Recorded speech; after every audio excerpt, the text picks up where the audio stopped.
Hello दोस्तों, स्वागत है आप सभी का आपके अपने YouTube channel the next level में। और आज के वीडियो में मैं आपके लिए झारखंड सचिवालय के टॉप 50 जीके जीएस के प्रश्नों का सेट नंबर 43 लेकर के आ गया हूं। इससे पहले 42 सेट्स अपलोड किए जा चुके हैं, तो अगर आपने उन्हें नहीं देखा है तो आप उन्हें प्लीज़ ज़रूर देखें। बहुत ही अच्छे अच्छे प्रश्नों का आपसे सामना होगा और बहुत कुछ आपको नया सीखने को मिलेगा उन प्रश्नों में। तो चलिए ज़्यादा आपका समय ना लेते हुए वीडियो को शुरू करते हैं। और अगर आपको ये वीडियो अपने दोस्तों के साथ भी चाहते हैं कि ये एक तरह से क्विज सेट है या आपके दोस्त भी लगाएं, तो आप उन्हें शेयर कर सकते हैं। चलिए सबसे पहले हम शुरुआत करते हैं झारखंड के प्रश्न से। इसमें क्वेश्चन है कि झारखंड में पहाड़िया विद्रोह सर्वप्रथम किसके नेतृत्व में हुआ था। पहाड़िया विद्रोह किसके नेतृत्व में हुआ था? तो आपको ये पता होना चाहिए कि पहाड़िया विद्रोह जो है ये रमना पहाड़ी के नेतृत्व में हुआ था। रमना पहाड़ी के नेतृत्व में, ठीक है। और देखिए, विद्रोह से रिलेटेड जो है मैंने वीडियो बनाया हुआ है। झारखंड के जो जनजातीय विद्रोह हैं तो उन्हें आप जरूर देखें एक बार, आपको काफ़ी कुछ उसमें भी जानकारी मिलेगी। और झारखंड के एग्जाम्स में आपको पता होना चाहिए कि झारखंड से रिलेटेड क्वेश्चंस तो पूछे ही जाते हैं, तो इसीलिए झारखंड का जो टॉपिक है वो आपको पूरी तरह से कंट्रोल में होना चाहिए। नेक्स्ट क्वेश्चन है, एक्सरे का आविष्कार किसने किया था? एक्सरे का आविष्कार किसने किया था? तो एक्सरे का आविष्कार रॉन्टजन ने किया था। रॉन्टजन ने, ठीक है। काफ़ी इजी क्वेश्चन था ये। रॉन्टजन जो है, इनका WC रॉन्टजन भी कहा जाता है इनको। ये जर्मनी के रहने वाले थे, ठीक है। और 1901 के भौतिकी में नोबेल पुरस्कार इनको मिला था। और इन्होंने एक्सरे की खोज जो है वो 1895 ईस्वी में की थी। वहीं आपको ऑप्शन में गैलीलियो दिखाई दे रहे हैं, राइट ब्रदर्स दिखाई दे रहे हैं और रॉबर्ट ओपनहीमर दिखाई दे रहे हैं। तो गैलीलियो जो है इन्होंने टेलीस्कोप की खोज की थी, वहीं राइट ब्रदर्स ने हवाई जहाज बनाया था और रॉबर्ट ओपनहीमर ने परमाणु बम की खोज करी थी। याद रखेंगे इसके बारे में आप। तो इसमें देखिए, एक क्वेश्चन अगर आपको एक्सरे के बारे में पता था, उसके अलावा 4 आपको सीखने को यहाँ पे मिल गए। नेक्स्ट है, झारखंड वुशु एसोसिएशन के नए अध्यक्ष कौन नियुक्त किए गए हैं? झारखंड वुशु एसोसिएशन, ये करंट अफेयर्स से प्रश्न है। हम यहाँ पे मिक्स क्वेश्चन आपको देते हैं, करंट अफेयर्स से रिलेटेड भी क्वेश्चन है और उसके अलावा झारखंड के, उसके अलावा हिस्ट्री, उसके अलावा साइंस, तो सभी क्वेश्चन को मर्ज करके, ताकि आपके एग्जाम में आने वाले प्रश्नों के टाइप का इसको बना सकें। तो झारखंड वुशु एसोसिएशन के अध्यक्ष बने हैं दीपक कुमार। दीपक कुमार, याद रखेंगे। और इनका नाम दीपक कुमार भरथुआर है, ठीक है। अगला है, शक्तिशाली चुंबक किससे बनता है? शक्तिशाली चुंबक किससे बनता है? तो आपको पता होना चाहिए जो हम इसे अलग अलग मिश्र धातुओं से बनाते हैं इसको, तो कौन कौन से मिश्र धातु हम इसमें ऐड करते हैं। तो शक्तिशाली चुंबक बनाने के लिए एल्यूमिनियम, कोबाल्ट और निकेल की मिश्र धातुओं का प्रयोग करते हैं। तो एल्यूमिनियम, कोबाल्ट और निकेल की मिश्र धातुओं को मिलाकर हम बनाते हैं शक्तिशाली चुंबक, ठीक है।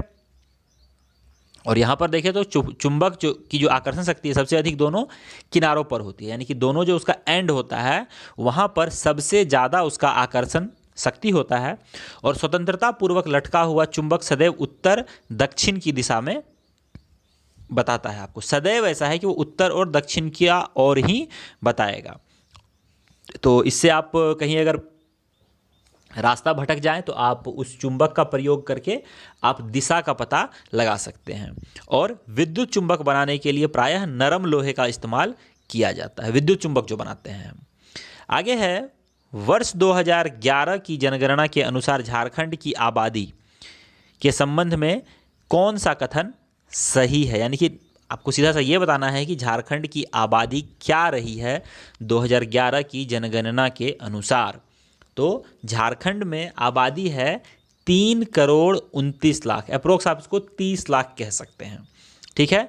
3,29,00,000, ऑप्शन नंबर डी इसका सही आंसर हो जाएगा। अगला क्वेश्चन है एक बहुत ही इजी क्वेश्चन कि नवजात शिशुओं के हड्डियों की संख्या कितनी होती है? नवजात शिशुओं के हड्डियों की संख्या जो होती है वो होती है 300। 300।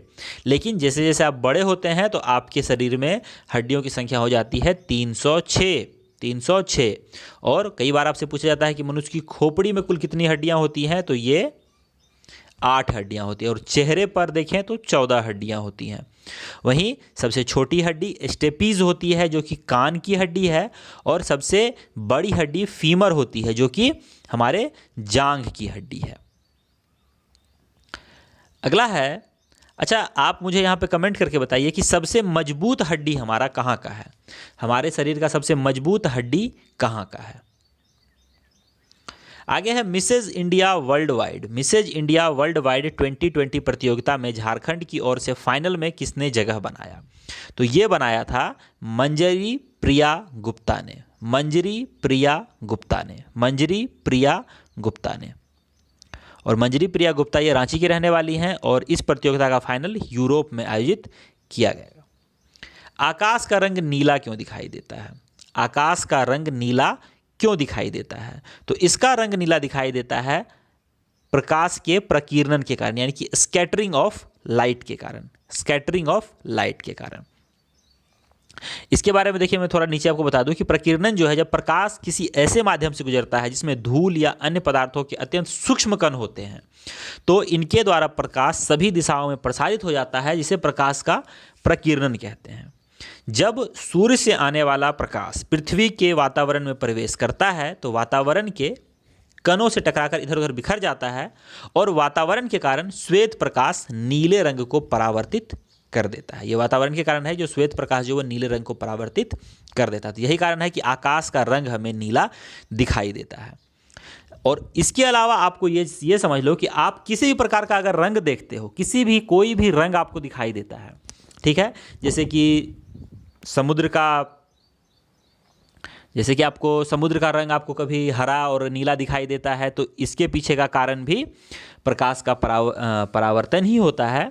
इसके अलावा अगर आप किसी के शर्ट का कलर देखते हैं तो वो भी परावर्तन ही है। अगर आपको अंतरिक्ष काला दिखाई देता है तो वो भी परावर्तन ही है, यानी कि किसी भी प्रकार का रंग जो आप देखते हैं तो ये परावर्तन ही है। जैसे कि आप मान लो आपने कमरे पे कौन सा रंग लगाया हुआ है, तो वो आप देखते हो, तो उसमें क्या होता है कि जब आपके रूम में जल रहा लाइट जब उस दीवार पे आता है तो वो सभी रंगों को एब्जॉर्ब कर लेता है, लेकिन जो रंग का आपने दीवार पे पेंट कर रखा है उसको वो रिफ्लेक्ट कर देता है। उसको क्या करता है, वो रिफ्लेक्ट कर देता है, और वो रिफ्लेक्ट होके आपकी आंखों में आता है और आपको वही रंग दिखाई देता है।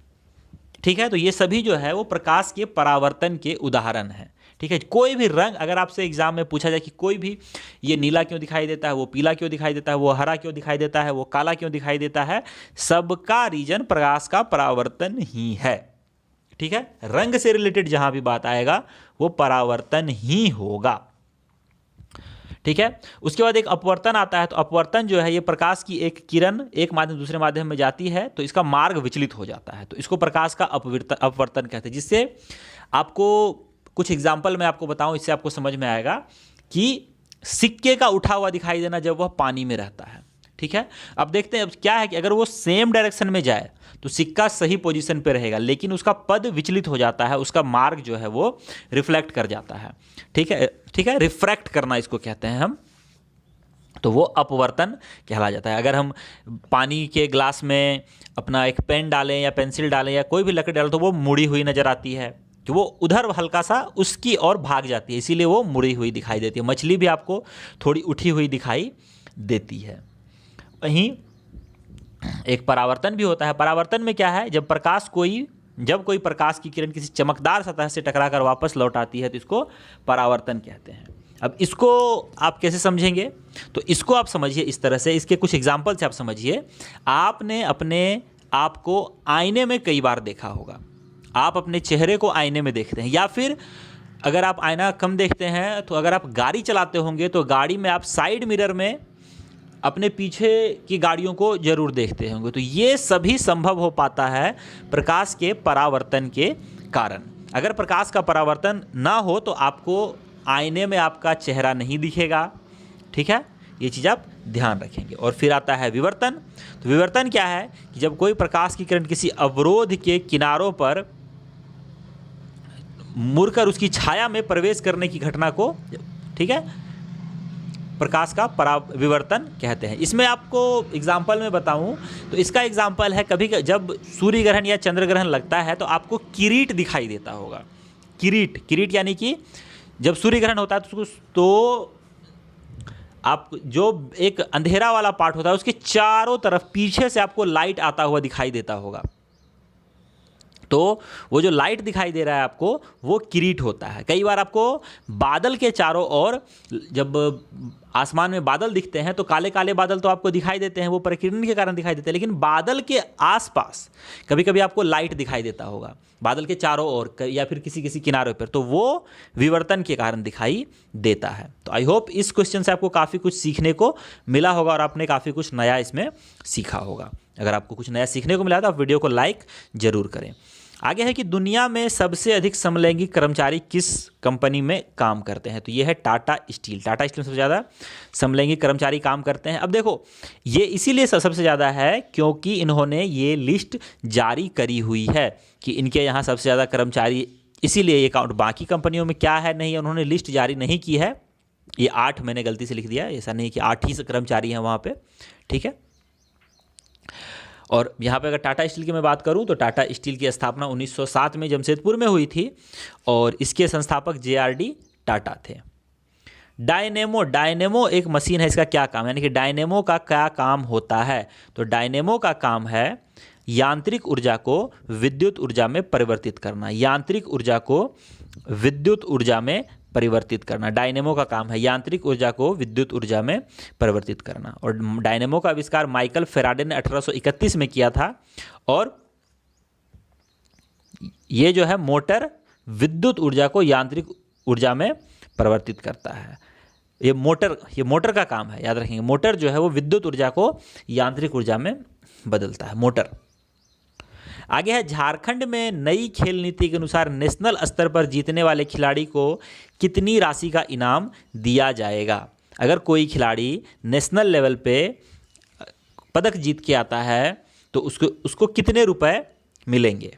तो उसको जो है, अगर कोई भी पदक जीता है तो हम सबसे, तो उसको जो है मिलेगा 1 लाख रुपए। 1 लाख रुपए जीतने वाले को, यानी कि गोल्ड मेडलिस्ट को। जो जीतने का मतलब गोल्ड मेडलिस्ट, ठीक है। वहीं अगर सिल्वर जीतेगा तो 75,000 और ब्रॉन्ज जीतने पे 50,000 रुपए जो है ये दिए जाएंगे। ये एक प्रोत्साहन राशि है कि आप खेलने, क्योंकि देखो पैसे से बड़ा मोटिवेशन और कुछ नहीं होता है। आप अगर सरकारी नौकरी की तैयारी कर रहे हो तो आपको मोटिवेशन है पैसा, क्योंकि आप उसके बाद एक अच्छी सैलरी आप पाओगे, तो इसीलिए आप मेहनत भी कर रहे हो। तो यही चीज़ मोटिवेशन है। बहुत हद तक मोटिवेशन पैसा भी काम करता है, और अगर आपके पास पैसा हो तो आप और अच्छे से खुद को प्रिपेयर कर सकते हो आगे के लिए। तो ये भी एक अच्छा क्या है, प्रोत्साहन के लिए एक बहुत अच्छा जरिया है जिससे लोग प्रभावित होते हैं। आगे है, घरेलू विद्युत उपकरणों में प्रयुक्त फ्यूज किस प्रकार की धातु से बनी होती है? तो इन धातुओं का क्या होता है कि गलनांक बहुत कम होता है, यानी कि थोड़ा भी अगर बिजली फ्लक्चुएट होता है तो वो तुरंत फ्यूज गल जाता है, ताकि उससे बिजली के बाकी उपकरणों पे कोई प्रभाव ना पड़े, ठीक है। गलनांक जो है इसका क्या होता है कि जिस तापमान पर कोई भी, अब देखो गलनांक यहाँ पे मैंने लिखा है यहाँ पे कि गलनांक कम होता है। तो गलनांक के बारे में आपको बता दूं कि गलनांक का मतलब है कि उस अवस्था पर, वो अवस्था जहाँ पर कोई भी वस्तु, ठीक है, वो ठोस से पिघलकर द्रव अवस्था में आ जाए। वहीं क्वथनांक होता है कि जिस टेम्परेचर पर कोई भी तरल बॉयल होने लगे, उबलने लगे, तो वो उसका क्वथनांक होता है। जैसे पानी जो है, पानी 100 डिग्री सेल्सियस पे बॉयल उबलना शुरू होता है तो पानी का क्वथनांक 100 डिग्री होगा। और वहीं फ्यूज जो है ये खास करके टीन, लीड, तांबा, इन सब का बनाया जाता है, एल्युमिनियम का। और नियत मात्रा से अधिक धारा प्रवाह होने पर क्या है, परिपथ को तोड़ देता है, और इससे क्या है कि फ्यूज बाकी चीज़ें खराब ना हो जाए, इसके लिए वही सबसे पहले खराब हो जाता है। आगे है झारखंड राज्य में निम्नलिखित में से कौन से 2 जिले पूर्णतया अनुसूचित जनजाति के लिए आरक्षित हैं। तो झारखंड राज्य के 2 जिले जो पूर्णतया एसटी के लिए रिजर्व हैं वो 2 जिले हैं गुमला और लोहरदगा। गुमला और लोहरदगा। गोबर में उगने वाले कवक फंजाई को क्या कहते हैं। गोबर में उगने वाले कवकों को हम कहते हैं क्रोपोफिलस। क्रोपोफिलस, क्रोपोफिलस, ठीक है। वहीं यहाँ पे देखें तो जो कवक होते हैं, कवक के अध्ययन को हम माइकोलॉजी कहते हैं, माइकोलॉजी। और अगर कोई चट्टान पर कोई लाइकेन उगता है, लाइकेन यानी कि कवक और शैवाल के मिश्रण से जो सहजीवी संबंध में जो नया जीव आएगा उसको लाइकेन कहते हैं हम, तो उसको हम सेक्सिकॉलस कहते हैं। और पेड़ की छालों पर अगर कोई लाइकेन आता है तो उसको हम कॉर्टिकॉल्स भी कहते हैं, ठीक है। नेक्स्ट है कि झारखंड खेल नीति के अनुसार खेलो इंडिया भी एक गेम्स होता है इंडिया में, तो इसमें अगर कोई गोल्ड मेडल जीतता है तो उसको कितना रुपए दिया जाएगा। तो उसको दिया जाएगा 50,000 रुपये, ठीक है। आपने देखा था कि नेशनल लेवल पर अगर कोई जीतता है तो उसको 1 लाख रुपए दिया जाता है, ठीक है। और अगर खेलो इंडिया गेम्स में कोई गोल्ड मेडल जीतता है तो उसको 50,000 रुपये दिए जाएंगे। इसमें सिल्वर वाले को 40 और ब्रॉन्ज वाले को 25,000 रुपये मिलेंगे। दूध से क्रीम निकालना, दूध को मथ के हम क्रीम निकालते हैं, तो इसमें कौन सा बल का प्रयोग होता है। एक होता है अपकेंद्रीय बल, एक होता है अभिकेंद्रीय बल। तो यहाँ पर आप देखेंगे, यहाँ पर लगेगा अपकेंद्रीय बल, अपकेंद्रीय बल, ठीक है। अपकेंद्रीय बल क्या है कि वह बल जिसके कारण किसी गतिशील वस्तु में केंद्र से दूर भागने की प्रवृत्ति हो। केंद्र से दूर भाग रहा है वो, यानी कि उसका आप देखो, जैसे अपकेंद्रीय बल क्या है कि हम केंद्र में बल लगा रहे हैं। जैसे कि अब हम क्रीम निकालने वाला जो मशीन है वो केंद्र में बल लगाता है, तो जो मक्खन है वो केंद्र से दूर भाग रहा है, वो क्या ऊपर आ गया, वो केंद्र से दूर भाग गया। वहीं अभिकेंद्रीय बल जो होगा वो क्या करेगा, केंद्र की ओर जाएगा, ठीक है। केंद्र से दूर नहीं भागेगा, वो केंद्र की ओर जाता है। नेक्स्ट है, किस शासक ने झारखंड के सभी बौद्ध केंद्रों को नष्ट कर दिया था। तो ये थे मिस्टर शशांक। इन्होंने ही बोधि वृक्ष पेड़ भी कटवाया था, ये भी आपको याद रहना है। हमारे शरीर की कौन सी कोशिकाएं प्रायः मानव शरीर के सैनिक कहलाते हैं। मानव शरीर के सैनिक कहलाते हैं सफ़ेद रक्त कणिकाएं, यानी कि WBC, वाइट ब्लड सेल जिसको हम कहते हैं, ठीक है। और श्वेत रक्त कोशिकाएं जो शरीर में इम्यून सिस्टम का हिस्सा होती हैं और वे संक्रमण और अन्य बीमारियों से लड़ने में मदद करती हैं। वहीं RBC जो है वो हीमोग्लोबिन पहुंचाने में शरीर के विभिन्न अवयवों को हीमोग्लोबिन के माध्यम से ऑक्सीजन जो है अलग अलग जगह पहुंचाती है, याद रखेंगे आप। मेक्कन के नए तकनीकी निर्देशक किसे बनाया गया है। तो मेक्कन के नए तकनीकी निर्देशक जो हैं ये बने हैं अरुण कुमार अग्रवाल, ठीक है। ट्रांसफार्मर्स का प्रयोग क्यों किया जाता है, ट्रांसफार्मर्स का यूज क्यों किया जाता है। तो ये जो है ट्रांसफार्मर्स जो है वो AC वोल्टेज का अपचयन या उपचयन करता है, ठीक है। अल्टरनेटिव करंट का जो वोल्टेज आता है उसका अपचयन, यानी कि या तो उसको बढ़ा सकता है या तो उसको घटा सकता है। ट्रांसफार्मर का प्रयोग हम इसके लिए करते हैं, ठीक है। आप इसका PDF भी डाउनलोड कर सकते हैं, और PDF डाउनलोड करने के बाद आप ये जो डिस्क्रिप्शंस है इसको आप बहुत ही अच्छे से चाहे तो पढ़ भी सकते हैं, ठीक है। वहीं यहाँ पे आपको ये पता होना चाहिए कि AC से DC में कन्वर्ट करने के लिए हम रेक्टिफायर का प्रयोग करते हैं, और DC से AC में कन्वर्जन के लिए हम इन्वर्टर का प्रयोग करते हैं, ठीक है। तो आपको पता होना चाहिए कि बैटरीज में डायरेक्ट करंट आता है, और बैटरी से हम जो है आप अगर इन्वर्टर का आप यूज करें तो वो हम अपने घर के बिजली और पंखे चला पाते हैं, ठीक है। धनबाद में भूमिज को किस नाम से पुकारा जाता है। भूमिज एक जनजाति है। मैंने जनजातियों के बारे में एक वीडियो बनाया हुआ, कुल 32 जनजातियों को मैंने अलग अलग 8 वीडियोज़ में इनको कंप्लीट किया है, तो आप उसे ज़रूर देखें। भूमिज की बात करें तो भूमिज को धनबाद में सरदार कहा जाता है, सरदार, ठीक है। और भूमिजों के पुजारी को लाया कहते हैं, और भूमिजों का पंचायत का मुखिया जो है वो प्रधान कहलाता है। और यहाँ पर सबसे ज़्यादा अगर कोई विवाह प्रचलित है तो वो है आयोजित विवाह। क्वार्ट्ज घड़ियों में प्रयुक्त होने वाले क्वार्ट्ज क्रिस्टल किससे बने होते थे। क्वार्ट्ज घड़ियाँ पहले मिलती थी, अब नहीं मिलती हैं ये, लेकिन पहले यूज में आता था। अब बस इसको प्रयोग वगैरह के लिए यूज में लाया जाता है। तो क्वार्ट्ज घड़ियों में प्रयुक्त होने वाले जो क्वार्ट्ज क्रिस्टल होते हैं वे बने होते हैं सिलिकॉन डाइऑक्साइड के, सिलिकॉन डाइऑक्साइड के। विश्व पर्यावरण दिवस के अवसर पर राज्य में रिलीज की गई फिल्में हमें विकास की धूल नहीं फूल चाहिए के निर्देशक कौन थे? विश्व पर्यावरण दिवस कब मनाया जाता है?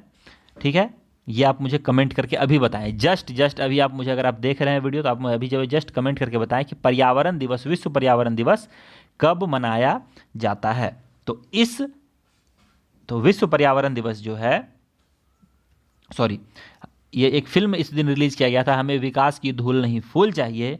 तो इसके निर्देशक थे विजय टोप्पो और मेकर मेघनाथ, यानी कि ऑप्शन ए और बी दोनों सही हो जाएगा। तो डी हमारा सही आंसर है। ठीक है,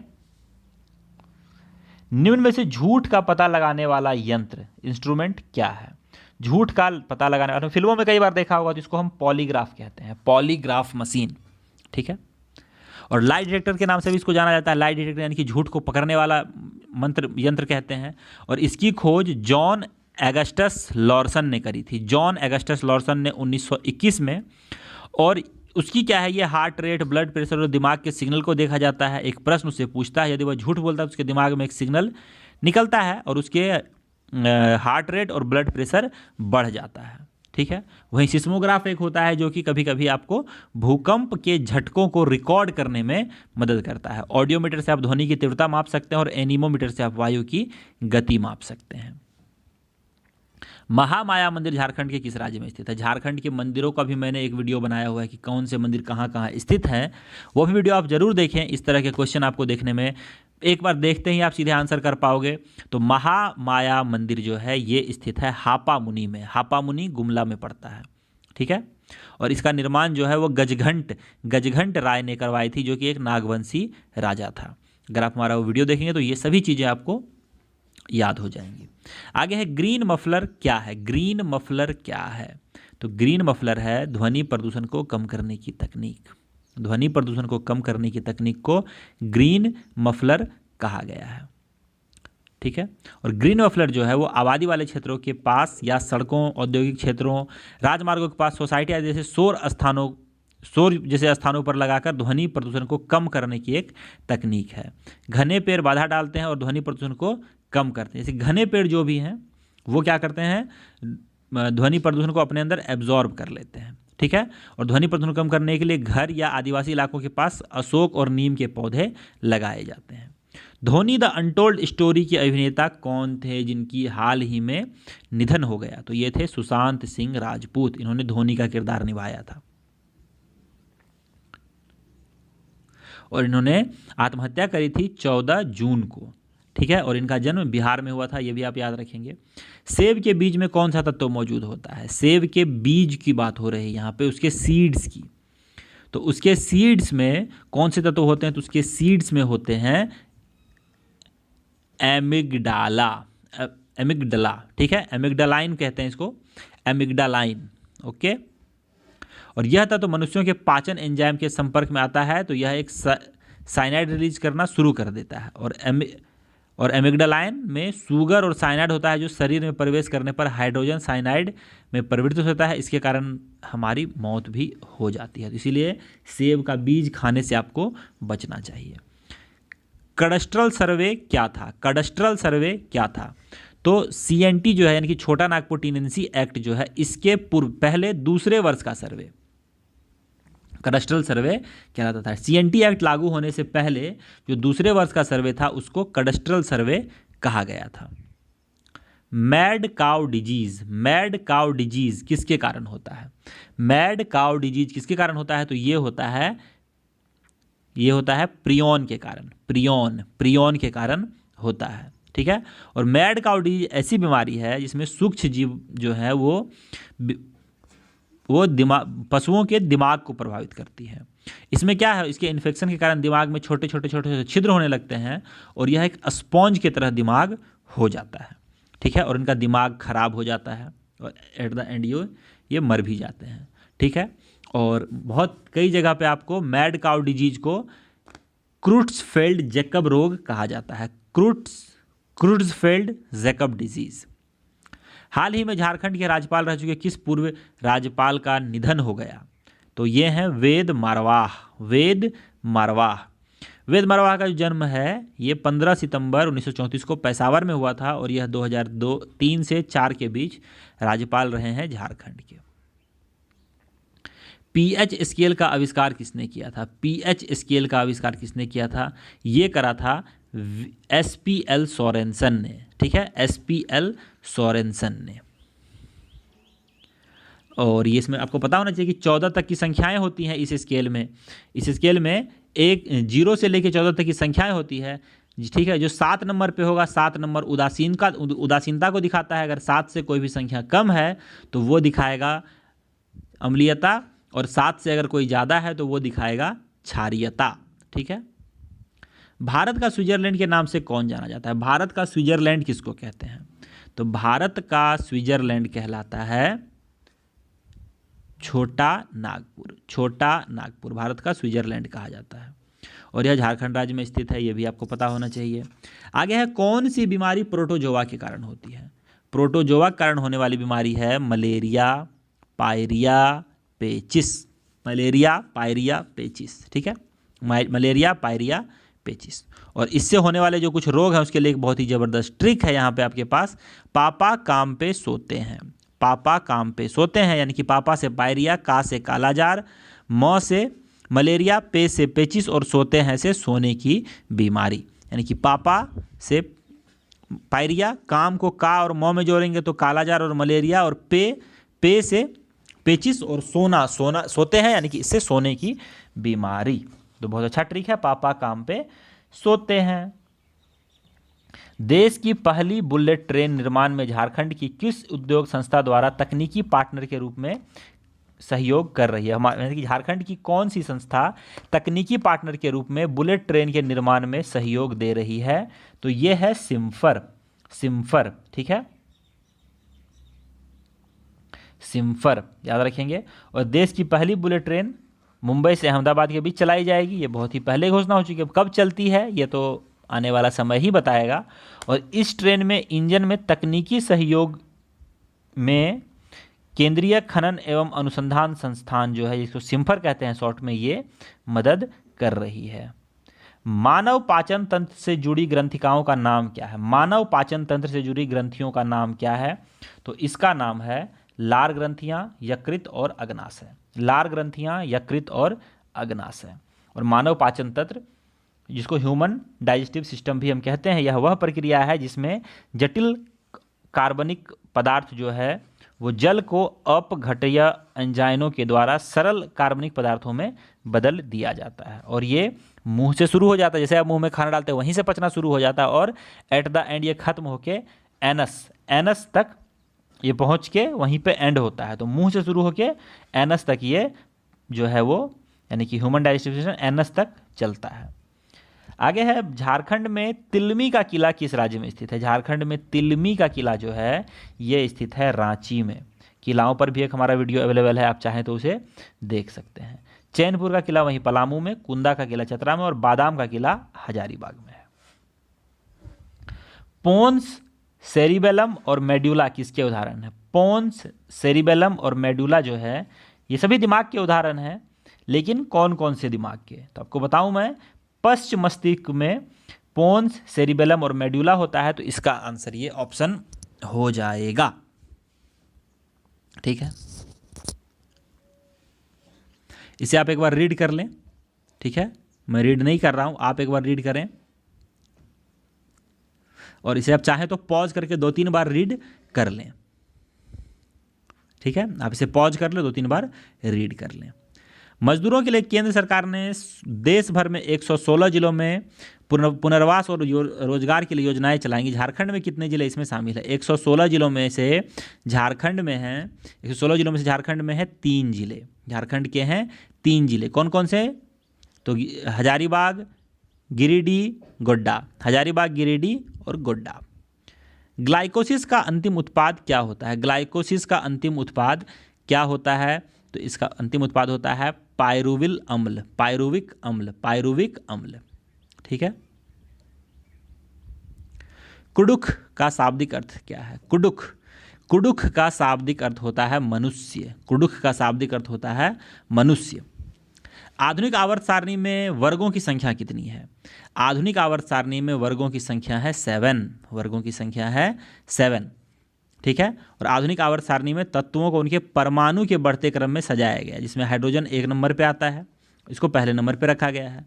आधुनिक आवर्त सारणी में 18 ऊर्ध्व स्तंभ है, जिसे ग्रुप कहा जाता है।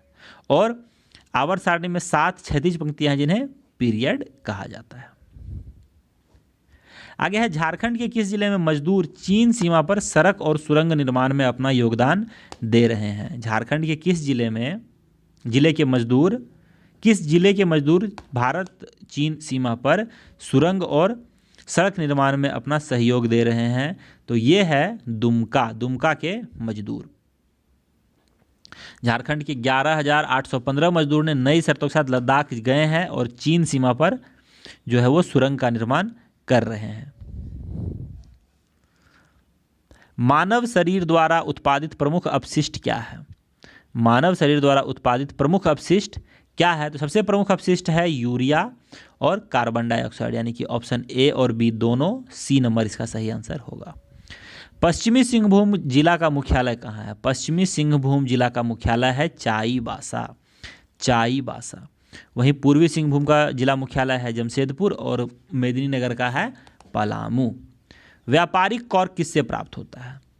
व्यापारिक कॉर्क जो है ये कॉर्क कैम्बियम से प्राप्त होता है, कॉर्क कैम्बियम। और कॉर्क एक पेड़ की छाल से बनता है, ये भी आप याद रखेंगे। और कैम्बियम जो है वनस्पति विज्ञान में कैम्बियम एक उत्तक परत है जो पौधों के विकास के लिए असामान्य कोशिकाओं को प्रदान करता है।